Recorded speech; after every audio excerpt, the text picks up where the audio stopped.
The cruise industry has a favorite customer, and it's you on your first cruise.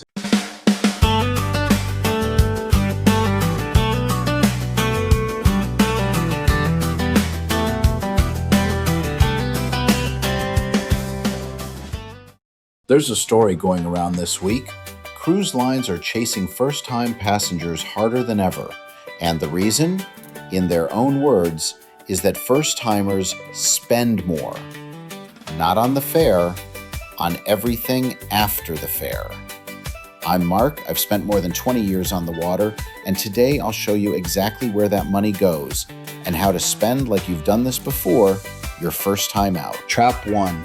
The dining package. Here's the rule nobody tells you. Buying dinner packages on board is almost always more expensive, so the homework happens before final payment. Look at the prices, then ask the Facebook groups what a reasonable deal looks like. There are plenty of people more than willing to give you an opinion. Majority rules on this one. And if your booking already comes with one specialty dinner, use it as the judge. Try the included dining first, then decide whether the upgrade was even worth it. On my last cruise, Margaritaville at Sea Islander, the buffet was generally good, and the steakhouse was just average. You might miss that couple $100 more than you'd ever miss the special dinner. Trap 2, the drink package. And here's where I surprise you. I buy it. Let me show you my math from a recent 5-day cruise. The package cost me $675, which is $135 a day, and my average drink runs $18 because I like good bourbon. So do that division. At $18 a drink, I'd have to put away 7.5 of them every single day, port days included, just to break even. And I didn't. On paper, I overpaid. But here's what I actually bought. Never doing math on vacation, no mental meter running with every order, and that was worth the difference to me. So my advice isn't skip it, it's buy it before you board. Same as dining. The pre-boarding discounts are real, and the onboard price is the worst price. Trap 3, the photo gauntlet. Embarkation photo, formal night, photo with the parrot. And here's the thing the ships don't tell you. Those professional backdrops are set up well before the photographers show up.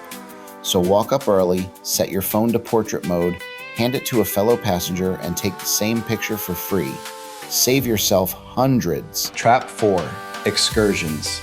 The ship's desk versus booking direct. As a travel advisor, I offer both, so hear me out. For your first cruise, pony up the extra fees and book through the ship. What you're buying is confidence, because the ship does not leave without its own excursion, and on Cruise 1, that peace of mind is worth real money.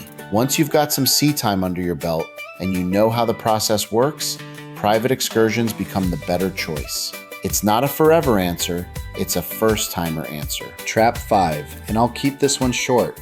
The spa raffle, the art auction, the free giveaway.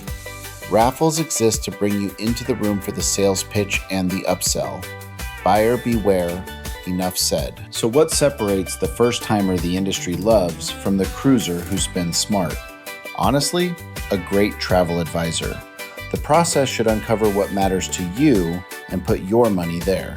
If food isn't your priority, a great advisor doesn't sell you the dining package, they point you at a great excursion.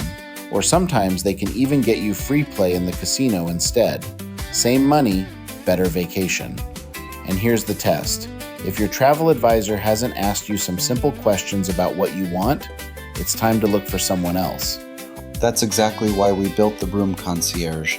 It asks those simple questions, tells you which ship fits you, and shows you the cabins worth booking and the ones to avoid.